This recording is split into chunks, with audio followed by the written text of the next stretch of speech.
Rome Shadanloo is the founder of Mycology Psychology. And if you don't know what Mycology Psychology is, listen to the episode and you'll figure it out. And definitely be sure to check them out if you have any interest in microdosing or just any questions about working with mushrooms.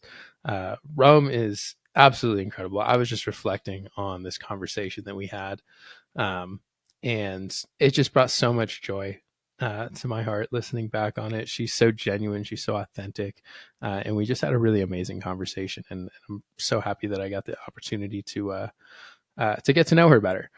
So make sure that you're following Trip Sitting on whatever podcast platform that you are listening to this on. Make sure you're following us on social media @_Trip Sitting. And that is all I got for you before we get started. So here is this episode with Rome.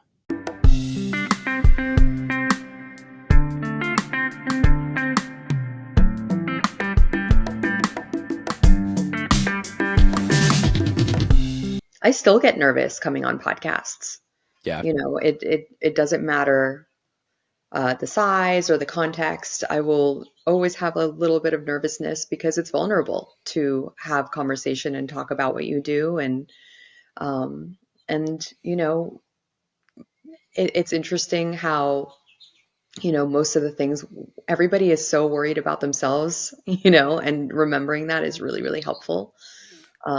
That the critic in our own minds is usually more harsh than other people's critics aimed at us. So yeah, thank you for that. Man, starting off the episode with a banger of a line like that.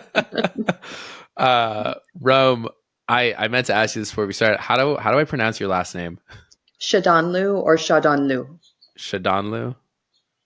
Yeah. Okay, That's perfect. And by the way, sometimes I don't even know how to pronounce my last name because there's variations in how you pronounce it. And sometimes I even have to stop to make sure that it's being spelled a certain way because for some reason it plays a trick on the mind the way that it's spelled, and you want to say Shadanloo anyway. When I was making the studio, I initially typed out Shadanloo and then realized afterwards, I was like, wait, I did that wrong. Like, I know that's not correct. That's what the brain wants, is for it to be Shadanloo. And I even thought about changing it to Shadanloo so that we can all be right once and for all. That's interesting. So that's is that a traditional or like popular name in Iran that you know of? Not really. I mean, I think it's Kurdish. My dad's side is Kurdish, and it was a name that is born from a lineage of mercenaries. So they go to war for hire. This was a long time ago. And they would do it on horseback. And the interesting thing is my dad is a horse breeder. So it's so funny how genetics can play out in that way. And it's also interesting how much that name holds that needs to be healed in the lineage. Yeah, that's really, really. So did you ride horses growing up? I did, but I don't like it. Yeah. Much to the chagrin of my dad.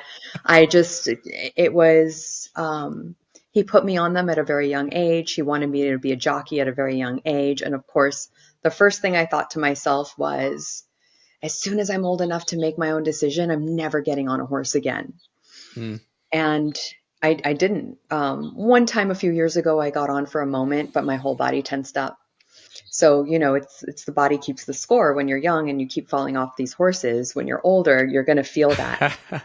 And so one day I decided to take some mushrooms with the horses. I didn't give the horses mushrooms.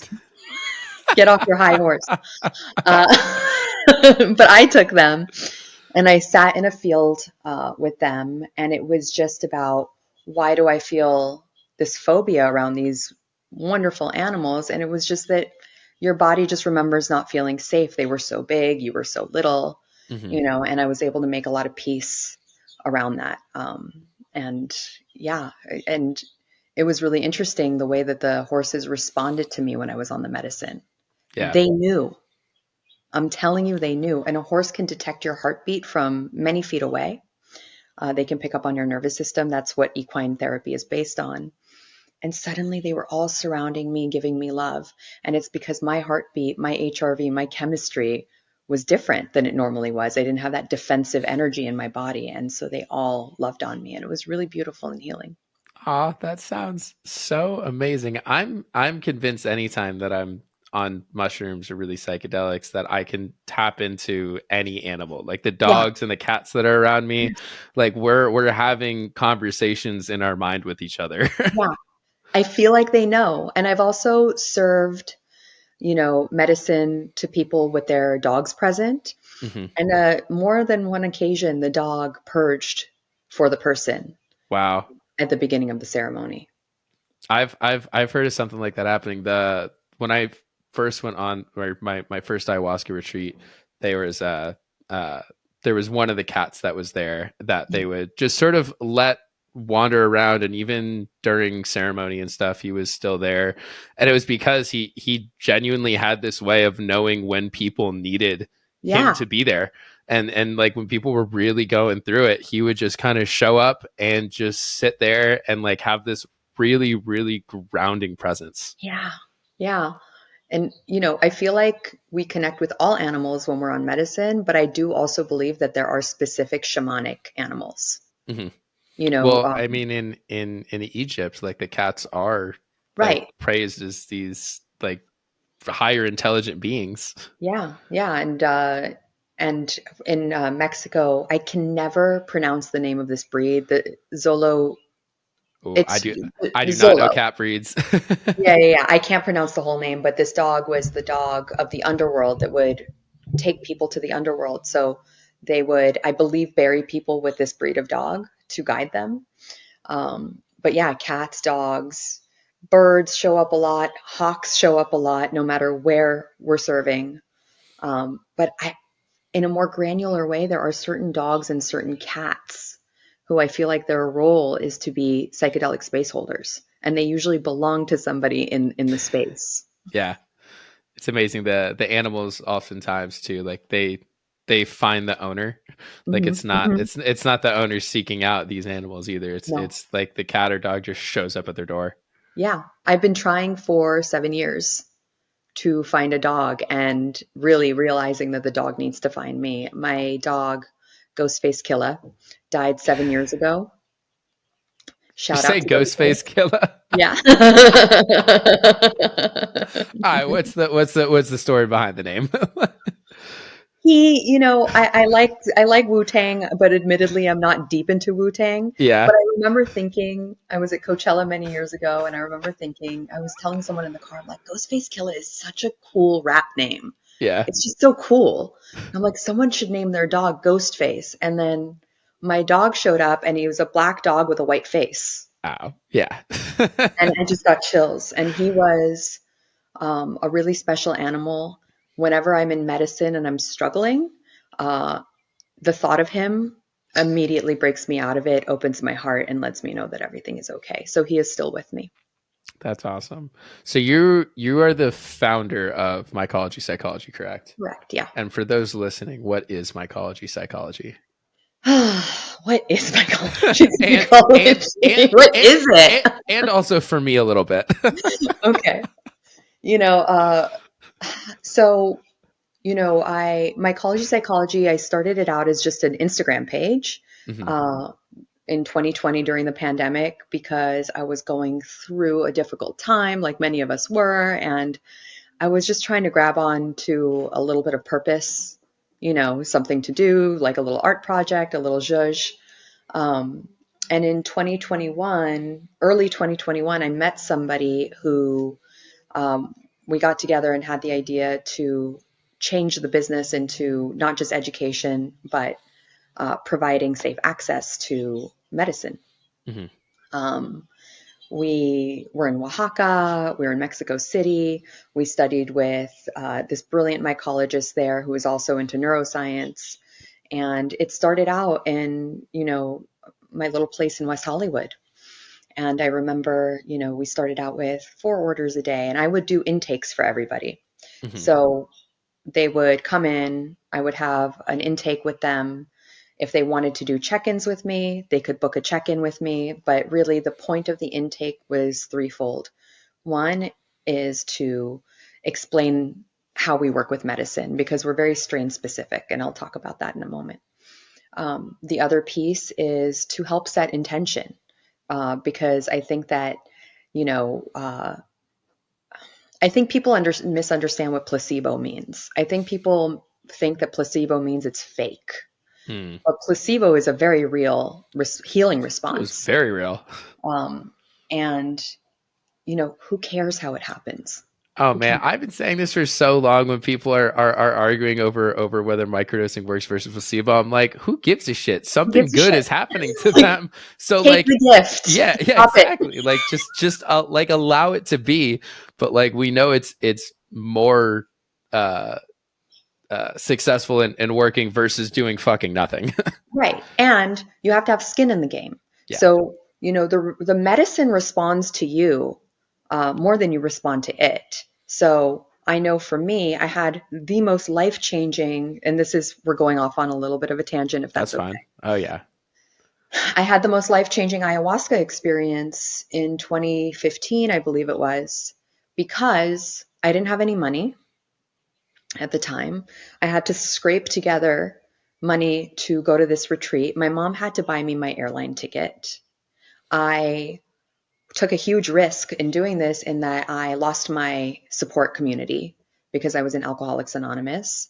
Mhm. I flew to Peru by myself. I hiked up a mountain. I drank volcano water. I spent too much time in the porta potty. The point being is that I had so much skin in the game where by the time I sat down, the medicine was so ready to receive me because I put in the work, Yeah. right? Whereas I've driven to Topanga after going to Nobu and sat with ayahuasca. And it was not the same thing. Grandmother was like, I'm sorry, you didn't come prepared. And I Yeah. feel like that kind of can span, of course, there's outliers, but that tends to expand over all the psychedelic modalities. So that was part number two of doing the intake call to really like set the foundation. And at the core of it all is to vet the person Mhm. because I think it's really important if we're going to keep this third wave going that we're responsible. Um, we don't want, we don't have enough information yet on schizophrenia, manic episodes. We know that lithium is a contraindication. So we just really want to make sure that we're doing this right and responsibly, and that the client knows that if they need follow up, if they need integration sessions, that we're here for them. So eventually we ended up getting so big that we started bringing other people on. I brought um, first one person on, and then a bunch of other people started coming on, and we fractaled out into this microdosing coaching therapy practice. It fractaled out, and then I thought to myself, well, for me, and with my trauma history and my autoimmune, I needed a multi-pronged approach. And I wanted to provide that for people who have nervous systems similar to mine, who have been through some, you know, um, who have PTSD, who have CPTSD, who have autoimmune. So we started bringing on not only licensed therapists, but shamanic practitioners and biohackers and an acupuncturist and a pharmacologist so that, you know, you have choice because healing is about choice. It's about empowerment. And that's why we always say we're co-piloting with you. We're flying this plane together. It's not that I'm flying the plane and you're the passenger as the client. Mhm. Nobody knows what it's like to be you more than you, right? So um, let's help you find and trust your own wisdom because that's been the missing piece. Most people, the thing that's wrong with them is that they don't know that there's nothing wrong with them. You keep dropping these knowledge bombs. I should put that one on Instagram. Yeah. The algorithm's been brutal lately, I gotta tell you. Has it? My Yeah, a my little bit. my TikTok one is just never once picked up, but my Yeah. Instagram one is decent. Yeah. We're at their mercy. But man, that's I remember when I had my first ayahuasca retreat, my first experience with ayahuasca, and like that thought of me realizing that essentially all of these things that I judged myself for, like all of the shame and guilt that I was carrying around, was just because of my judgment of thinking that that made me lesser, Yeah. not Ooh. realizing that like I already am perfect. None of that has to mean something. I'm the Yeah. one placing all of this meaning on it. Yeah. Thank you for that clarification because nothing wrong with you doesn't mean you don't have flaws, Yeah, exactly. right? It just means you're imperfectly perfect. hmm Yeah. And being able to sit with all of the things that you normally judge and then love yourself for those things, Yeah. like And it's really that's hard sometimes, really difficult. you know, um but that's it. It's like people like you, people like me, people who come forward and say, yeah, I'm a flawed person. Yeah, I have my issues. Yeah, I have healing to do. And I learn how to be there for my fellow man by learning how to be there for myself. Your meditation is the perfect example, right? You came up with that because of your own need. But then you thought, oh, other people might be feeling this way too. yeah. And then here we are. We have this beautiful practice. And it's, I think also too, being open about where you're at currently when you are trying to help people. And I think Right. what I see in this space right now is a lot of people trying to help people that aren't honest about where they're at in their own journey. Like they're Yeah. claiming, through whatever certification they paid for, or just through Right. whatever reason, because they have a social media following, that they're able to help people. And yet they haven't actually gone through any of these steps themselves. And they don't want to admit it because they think that that makes them a fraud, Yeah. which it does. Well, yeah, not admitting it makes Yeah. you a little bit of a fraud because you're a fraud to yourself, Yeah. and you're still in the performative, and we all do it. I Yeah. still do it sometimes, right? But living in that performative space, which really boils down to seeking approval from your caregivers, hmm ultimately. A part of you is still stuck there seeking approval because your survival depended on it. And I know that one well because I have struggled with people pleasing to an extent my whole life because Yeah. I was taught at a young age that that is how you survive. hmm Now I'm going to take this in a bit of a different direction than you probably thought I would. But before you even did ayahuasca, you said that was in 2015. Mhm. Yeah. You were an actress, right? Yeah. Yes, I was. I never talk about it. I know that's You that's that's why I Google. want that's why I wanted to ask. Yeah. Yeah, man, that's a really deep topic, actually, if you want to get into I it. I do. I remember, well, first of all, okay. So I remember seeing the movie Titanic. I've always been an artist. I've always been, expressive. And a lot of it was a way to deal with feeling different hmm and wanting to be seen and wanting to be heard and wanting to be acknowledged. So I'm very aware that that's where that career choice came from. And by the way, that's the case for most people in that Oh, space. 100%. Um, That was why I went into tech sales. It yeah, was because that was everything that was fed to me from a young age. But my dad was super into startups and investing and right. all that stuff. And so naturally, that's just where I found myself, was because deep down, I wanted like that love, and I wanted to Yes. to be seen, Yes. um, and given that. But that wasn't something I actually wanted to do. No, but good try, Yeah. you know. And and then we all have to kind of have that first mountain. hmm There's a book, I forgot what it's called. I think it's called Two Mountains, but the theory is that you have your first mountain, and the first mountain is what can the world do for me, hmm right? And it's like, oh, house, car, making money, getting approval, and then you find something happens, and then you find your second mountain, and your second mountain is your true life's purpose, right? So my first mountain, acting, um, it was if I had a daughter, I would really steer her away from that industry. hmm Um, Also, if I had a son, if I had children, I would steer them away from that industry. The beginning is more brutal than anything that I could ever describe. It's showing up and standing in a bikini and having people judge your body, and saying no, thank you most of the time, and what that does to the self-esteem. Talk Uh, about dealing with rejection just day in, day Day out. in, day Probably out. more so than tech sales, because Oh, I dealt with a I'm lot of absolutely rejection too. But I could not imagine because like that's being judged for something else. Like it's something that's almost outside of my Right. But this control. is me, You're being judged for you. for me. Like Yeah. that is like you gotta have a lot of fucking trauma for that. Yeah. Yeah. And it's the trauma that puts you in that traumatic situation in the Hmm. first place.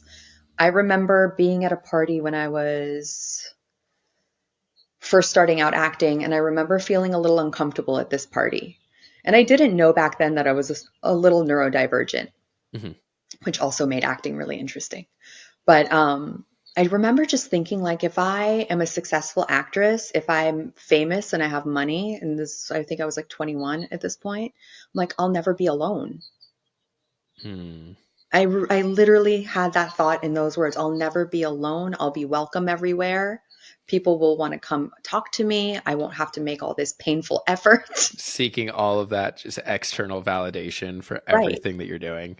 Exactly. And, I found some success. It didn't turn into this like long career, but that kind of was thanks to psychedelics because, I was really on the precipice of getting a lot of work due to one of the last projects I did. And I just remember my body shutting down.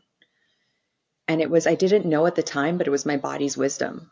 I couldn't Hmm. go to any auditions anymore. I had no interest. I didn't want to do it. And I didn't know who I was yet or what my second mountain was. But ultimately, ayahuasca gave me a little gentle nudge, but it was a year later when I did Bufo with MDMA and psilocybin together.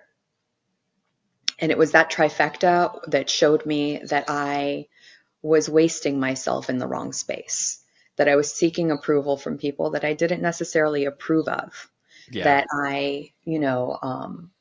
that it's not that I needed their approval, it's that actually, you know, uh, I was bringing a lot of heart into a space that didn't deserve it.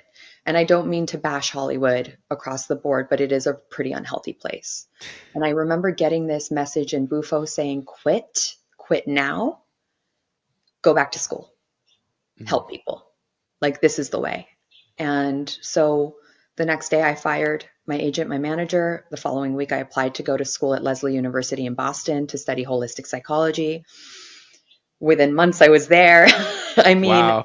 I Like tell people don't make these big decisions after psychedelic work, but I did. after I got back from my ayahuasca retreat, within a month, I was no longer working in tech sales, and I Yeah, decided to move across the country to Colorado. there it is. which I also tell people, hey, wait a couple months Way before to you go. make any big decisions. But sometimes when you know, you know, like Yeah, sometimes there's a noetic quality to these messages and these visions where you're like, I don't see myself coming back from this. This is the truth and I can feel it in my body. yeah, and it's also one of those too where like I've already worked through in my head, at least like for me, I'm like, even if I end up fucking hating what I'm about to do, I Right. can I can live with that, and I know right now that I can live with that consequence. Like I know that Yes. if I decide, Boom. oh, I do want to go back to tech sales and I do want to live in Chicago, I'm like, all right, whatever. Like I took a year off to try something new. Who cares? Yeah. Yeah.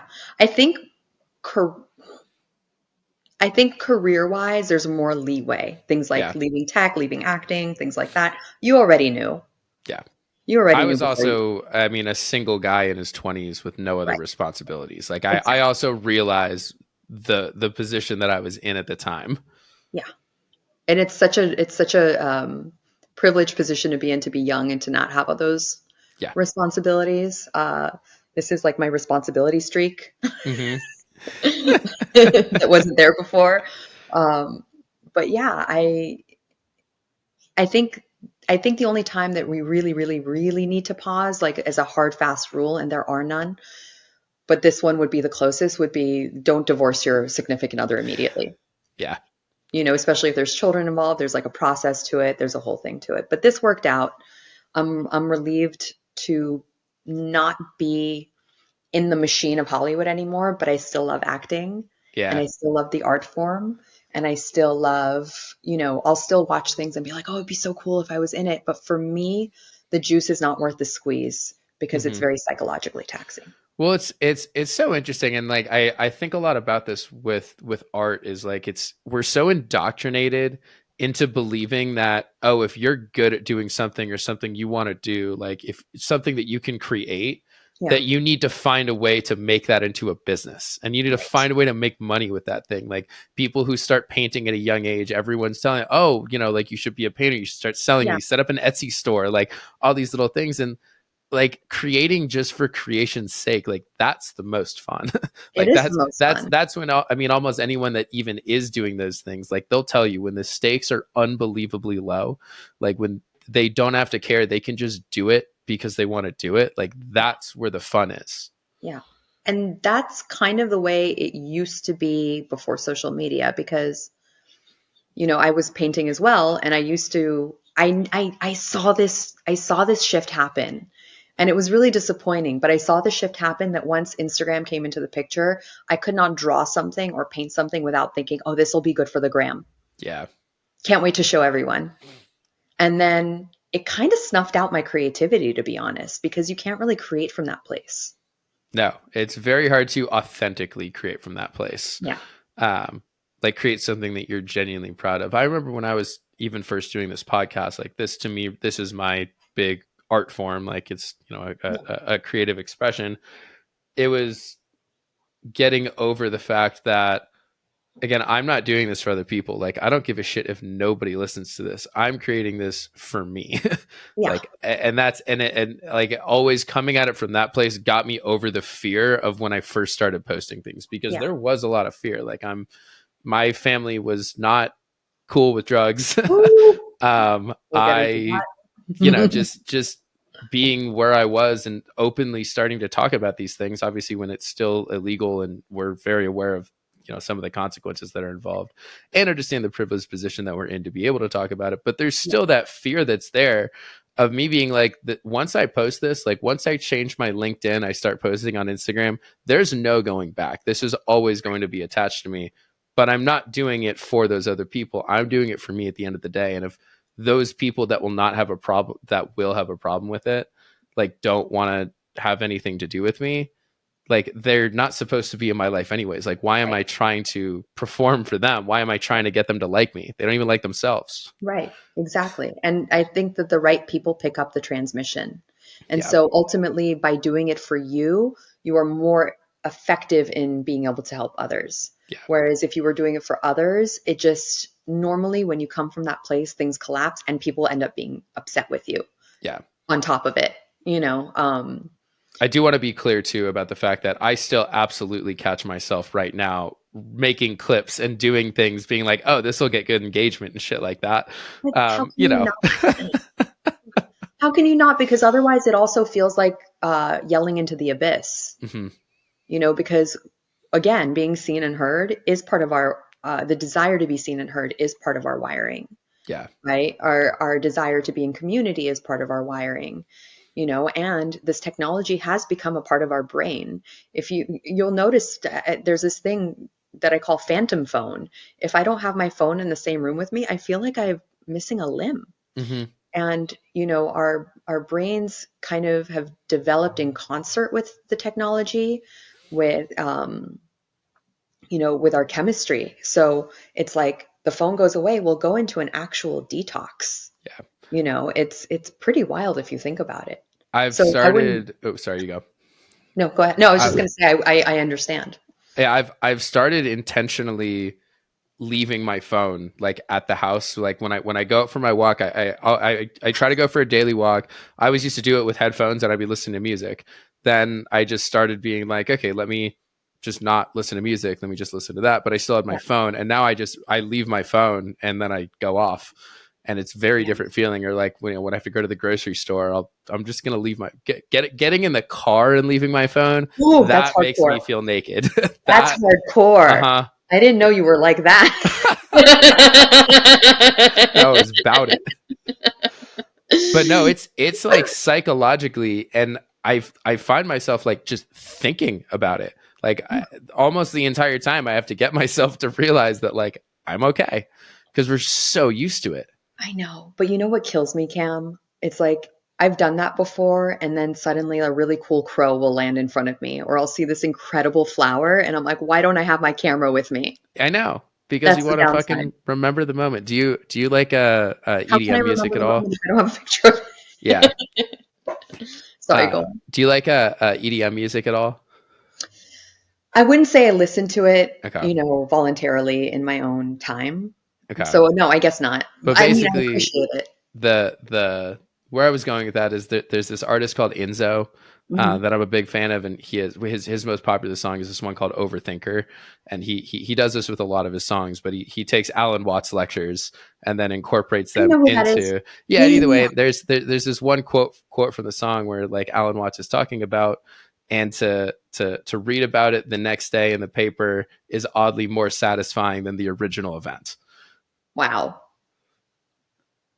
I wonder what the neurochemical drive behind that is, because I know with dopamine, people think it's getting the hit, but dopamine actually comes from chasing the hit. Mm.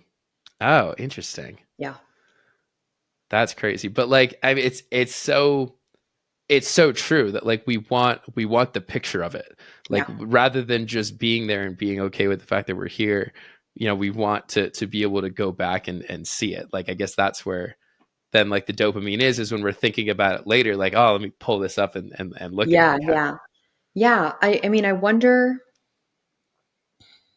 Oh, I just lost my train of thought. Oh no, there it is. There We're it is. live. Uh, oh shoot, did I lose it again? No. The thing is that people, and this is really funny what I'm about to say because of what just happened. People are losing their memories. People, have you noticed? People are getting more ADD. They can't remember really obvious things. It's happening to me. It's happening to a lot of people around me. Um, and ADD is one of those really interesting phenomena to me right yeah, now because I feel like by whatever the original definition of ADD or ADHD was, almost every single person at this point can probably be classified as ADD or I think it's just ADHD now. I'm pretty sure they got rid of just ADD, but um, it's really really interesting. And also too, there's I mean, Vyvanse is currently out of stock at most places. So like yeah, all of these medications that are used to treat ADHD and other neurodivergent man. conditions are being cycled through, and like I don't think they fucking work to begin with. Man, I That's at was on least Vyvanse for my 6 years. so like how did you get off? Was that with microdosing? Well, I actually got off with ayahuasca. Okay. Um, but it was, so I was on a very high dose for 6 years. And man, I built a lot of stuff. I built a lot of furniture. I did a lot of stuff. But I ended up cleaning up my diet and taking a lot of supplements first. Hmm. And I did that for a few months, and then I went into Aya. And when I came out, there was still a little bit of a detox happening. And I stuck with it, and the medicine was holding me, and I was able to get off of it. And then later on, I replaced it with microdosing because for me, and I'd love to talk about the strain specific thing for a moment. Yeah, absolutely. Um, so you asked me earlier what mycology psychology is. Yes, we offer safe access and therapy, but we also have a school. We have our course called the Holonic Practitioner course, and it's a two-eyed approach. It's where science and spirit meet. Actually, one of my students taught me the term two-eyed approach. So we learn from them as well. And it's a very beautiful community. We're all doing a protocol together. We're learning, and we have neuroscientists. We have Hamilton Morris teaching a module, but we also have people doing modules on holding ceremony, and so bringing in that old ancient knowledge, but also adding a little bit of science, because I think in today's society, because we live in a modern society, we can't always 100% lean on indigenous ways, Hmm. because we have to go back to our phone. We are getting filled with pesticides, Wi-Fi, all sorts of things, and there's a certain type of CPTSD, PTSD that doesn't really call for warrior medicine. It calls for a more gentle touch. Um, but I really believe the merging of the science and the spirit is the new paradigm. I also believe that you don't necessarily need a degree, which I don't have. I didn't end up finishing because COVID. I was 4 classes away from finishing. I came and I realized that, you know, this is just who I am and this is just part of my life's mission. And I just did it, right? I just did it. And I know so many talented people. I know so many incredible space holders that don't necessarily move in that world, right? So Hmm. I think that paradigm is shifting as well. Um, so that's really what the course is about. It's about, self empowerment and then mirroring that to your clients so that they can experience self empowerment. We also are having a retreat at Ceremonia in Colorado. If anyone's listening, look up the space Ceremonia. It is so absolutely stunning, where we have an experiential ceremony together and everyone can bring their gifts. And, you know, we're really, really proud to be doing this work. That's amazing. Yeah. So go into the strain specific stuff because Oh, I'm really curious about that, and I've heard you talk about it a little bit too yeah. on podcast clips and stuff that I've seen you Yeah. on. Yeah. Um, so yeah. So, I know that there's probably some people out there that might not agree with me, but what we learned in Mexico was that the strains do tend to matter because of the different alkaloid contents. And the alkaloid contents also change per batch, per mushroom, right? But what we have found anecdotally, by working with thousands and thousands of people now over the past 3 years, is that generally, and I say generally, it's only a tendency, that the albinos tend to do better with anxiety and the gold caps tend to do better with depression. And the gold caps also can lend themselves more to focus. So I microdose with our Elevate blend. Our Elevate blend is mainly gold caps and truffles.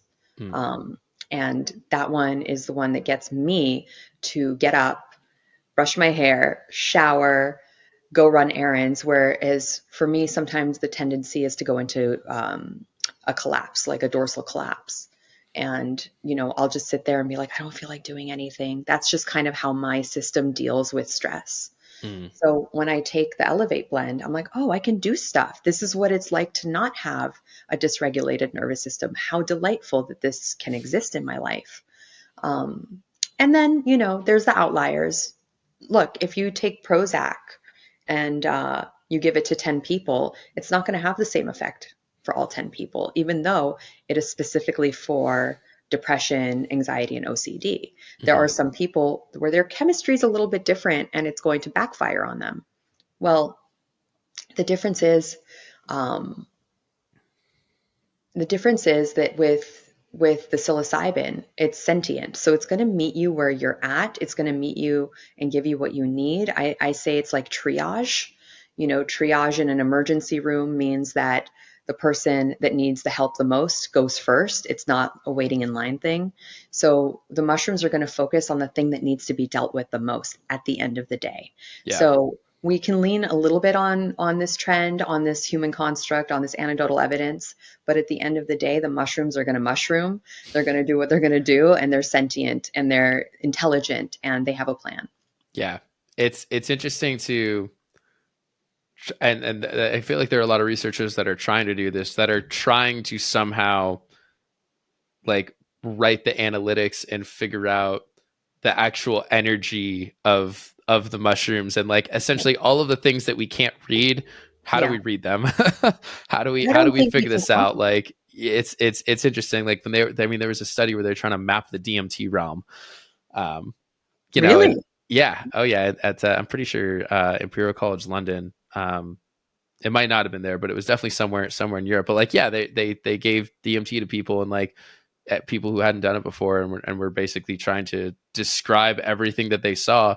And there were so many similarities between them that they're like, I bet we can map this out and figure it out. I don't know. I just kind of got chills when you told me that.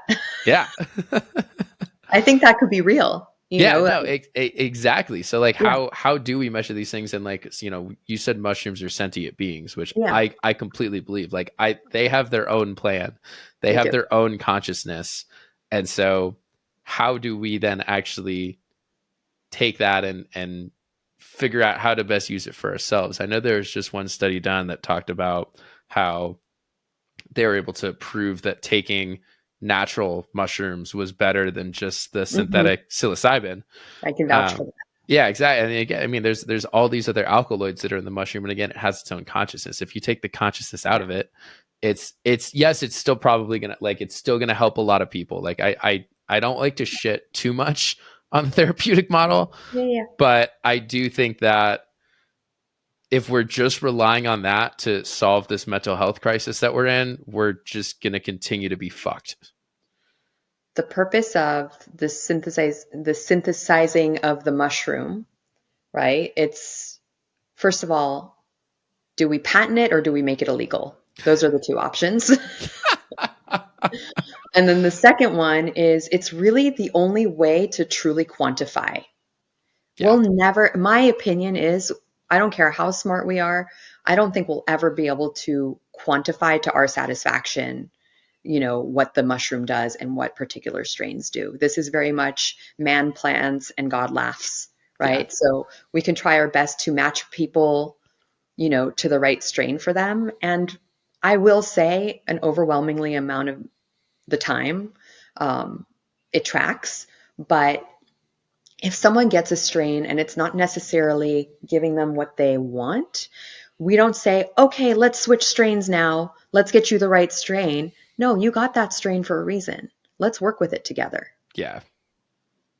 Let's figure out how to make it work rather than I think our the way that we're sort of taught medicine and how medicine works is that we can just take something and make everything go away Right, and solve all of our problems. right. And so I think a lot of people are coming into microdosing with that mentality and not realizing how much work actually goes into it on the back end Yeah, of figuring out, no, you need to figure out how to make this work. It's not just a simple swap like that. You're not just right. going to magically get better. You're going to have some days when you're microdosing and all you want to do is curl up in a ball and cry, and that Yeah, doesn't mean it's not working. That it means it means it's actually working. is working. It's funny you should say that because I remember having a phone call with one of our clients a couple of years ago. And she was like, I don't know. I don't think it's working. I don't think it's working. I don't feel anything. And then 10, 15 minutes into the conversation, she reveals to me that the previous day she pulled over on the freeway and started crying about something that happened when she was a kid. And I was like, listen, dude.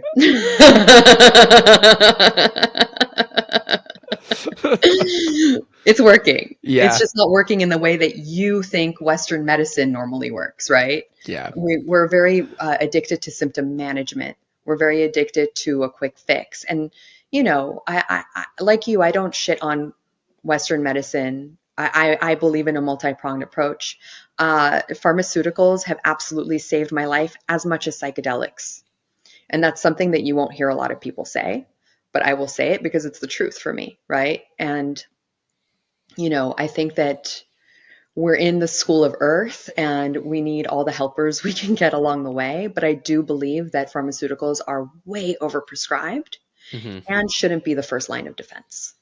Yeah, I think that that's very fair and something that I would agree on. Like as much as I personally like to shit on big pharma, there Hmm. are many amazing things that have come from that. Sure. But it's like doing something that saves people, that is meant to help all these people within a capitalist system that is literally meant to drive profits over people. Yeah. Like it's obviously going to get fucked up somewhere in there. Like there's no Yeah. way for that to come out and still be the best for everybody. Right. I agree. And I worry a little bit about, you know, um, taking the psilocybin, synthesizing it, patenting it, you know, and then mass producing it and putting it all out there because I don't know what the financial model is going to be. I don't know if it's going to be affordable for people, and I think that the underground will always exist. I Yeah. do. I think the underground will always exist, and I think people will always seek the natural version because people are waking up. Hmm. And again, it's not to shit on synthetics. LSD is synthetic, right? Love LSD. MDMA is synthetic. Well, we don't have LSD and MDMA growing out of the ground, Yeah. right? So if we already have something, why are we trying to reinvent it? I think maybe they want to take the bad part of the trip out. They want to be able to quantify the data. They want to be able to mass produce it and dose it, Hmm. in a very, very technical way because, one microdose capsule of natural psilocybin that's 100 milligrams might have different potency than another one in the same batch, Yeah, that's so, very, very true. but ultimately, I had a student ask me a question today, actually. So there's someone I know, Spore Visions. He's amazing. He was telling me how 20% of psilocybin, we lose 20% of it when we metabolize it. So we're really only getting 80% of the potency. Hmm. And somebody was like, well, do you do 20% extra to make up for it? Or how does that work? And I go, well, maybe unintentionally we might be doing that, or we might be dealing with the loss of that 20%. But ultimately, when you eat food, you're not going to get all of the nutrients. Hmm. You judge it based on how satiated you are, Yeah. right? And I think the mushrooms are the same way. You judge on, is this working? Is this not working at the end of the day? A lot of these technical things are important to bring the uninitiated in, Hmm. right? But at the end of the day, we don't need it for any reason other than that. And maybe to find out things about like the heart valves and the lithium being contraindication, things for safety. But I don't think we need all these studies to tell us that this could be an extremely healing modality. I I think that brings me to this thought that I have like about just like humanity and like some of the things that we do because like we can look at all of the bad things that are happening. We could look at how much the earth is being polluted, how all of the food that we're putting in our body is like a lot of the time shit and being sprayed with chemicals that we shouldn't be ingesting. And like there are all these problems. We disagree with each other on both sides, Yeah. but we also do some really cool things too. Like the fact that we get to figure out some of these things and like do this research, it's like cool to see like what's actually going on under the hood. Like, why is this possible? And like, I mean, speaking of under the hood, like some cars that we create that go 300 miles an hour, like that's crazy. Good for us for being able to do Yeah. that. But I think we get so caught up in like thinking that okay, now this is the thing and we have to keep doing this and like that's the only thing that matters, like, and not realizing we can just do it for the sake of doing it because it's cool. We don't need to do it for a greater purpose Right. other than just genuine curiosity, and whether or not we find out the answer doesn't necessarily mean that we have to stop doing this and that it has to change what we already know intuitively inside of us because it just works. Like it's Yeah. cool to try to figure that out, but if it works, it works, and we just have to trust that at the end of the day. I agree with you, but we are in this 3D realm and we have to play the game. And, Yeah. I think that we get so many, I think we specialize in a lot of first time microdosers, the mom or the lawyer or the accountant, in the middle of the country that's like, oh, what is this? It's really good for them to be able to have a phone call, a conversation with somebody to educate and prepare, right? So, a good sample size of these people want to see some research, Yeah. and these documentaries and these books are bringing people in that, need tangibles, but the tangibles will help them reach the intangible that you and I know about. Yeah. And then they'll be like, it doesn't matter anymore once they get there. It's almost like dying. When you get on the other side, you're like, oh, what That's not so was I bad. worried about? I mean, I've been dead before, but I don't remember. I think that's what happens. Yeah. My ego's died for sure. Oh, for sure. And that's a thing, the ego death thing, right? Dissolved. I actually, Yes. I tend not to. I tend to try to not say ego death, is Yeah. because it's Because it can't. yeah, it can. It's It can't until you do. ego dissolution. Yeah, ego dissolution. But we also have to be very careful in that because so I had this one, I had this one mushroom journey where I was getting all these like really incredible insights. Right? I was like, oh my God, I'm on fire. I know the secrets to the universe. And I started getting really carried away. And I'm like, I should write a book. I da, da, da, da.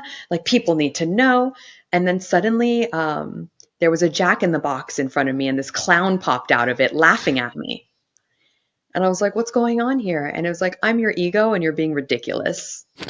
And I was like, oh, that's the ego trap. It's like that I became so spiritual in that moment that I was like, Hmm. good for me. Good for Yeah. me. And I was like, okay, okay, I won't do it again.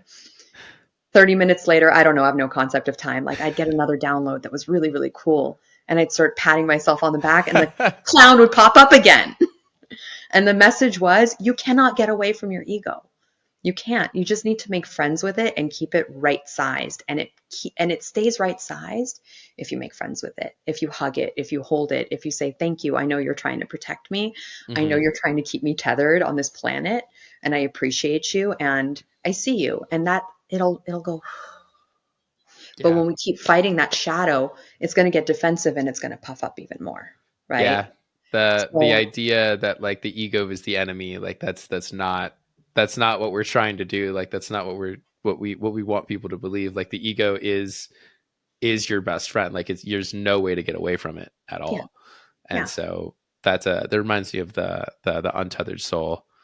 I Um, love that book. yeah, I was that was one of my favorite books. There was the first book I read after I came back from doing ayahuasca, and very good for the integration process. But it does a really good job of explaining that concept. It's Yeah, always going to be there next to you. So if you're constantly trying to get away from it or trying to kill it, it's just going to make things worse and worse and worse, and it's going to take up more space in your brain. yeah, So understanding that it's going to be there, but just because it's there doesn't mean you always have to listen to it. You right. can very politely be like, I don't think I like that idea, Yeah, but thank you anyways. Like when my yeah. when I talk to my parents about anything I do in this space and they have no fucking clue what's going on and they give me an idea, usually it's not great. And I tell them, thank you so much. I appreciate that. I'm probably not going to do that though. Yeah. I'm very lucky in that my parents are completely on board. Yeah. Mine are Completely. very on board. They support me fully. It's Oh, just they have no experience at all.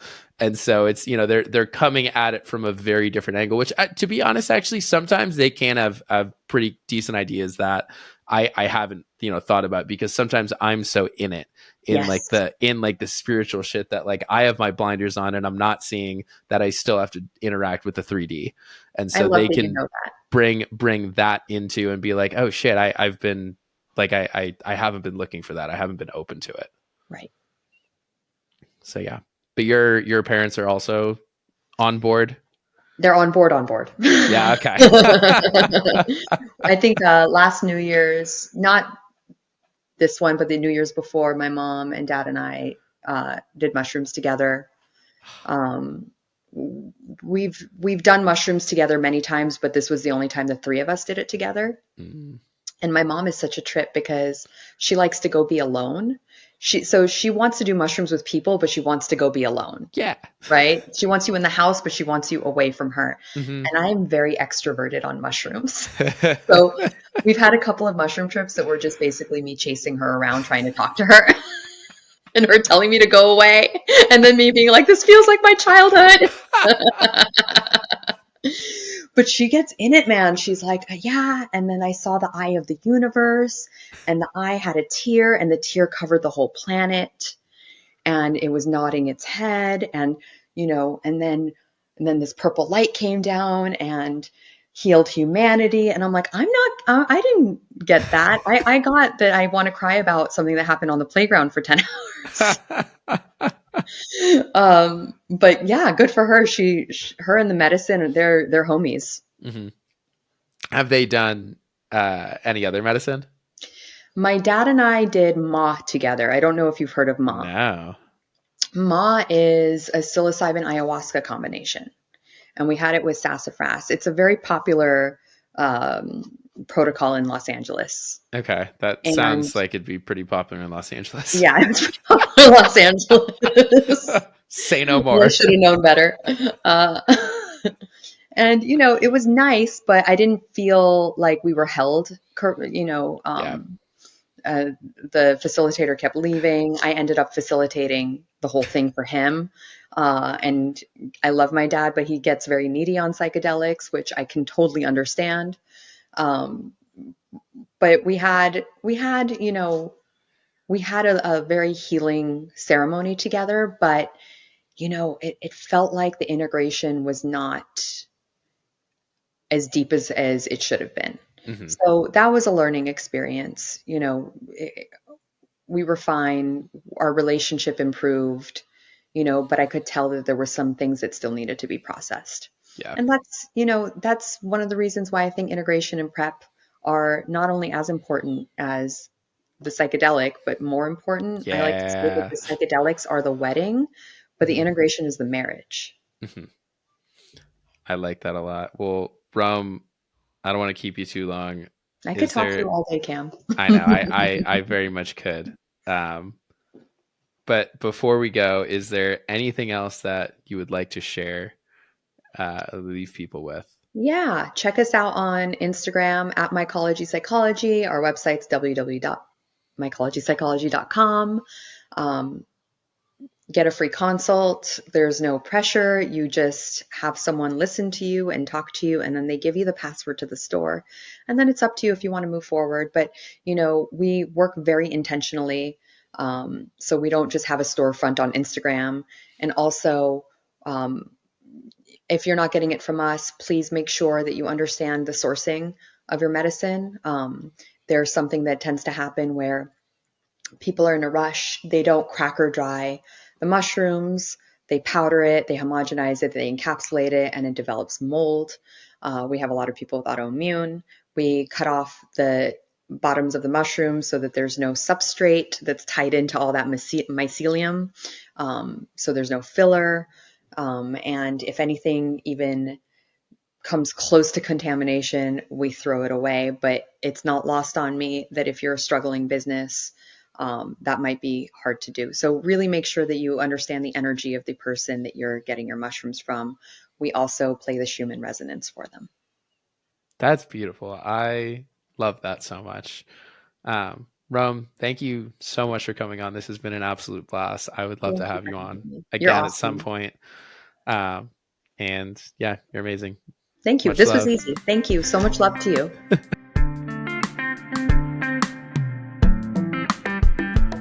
That's all I got for you today, my friends. I appreciate you listening.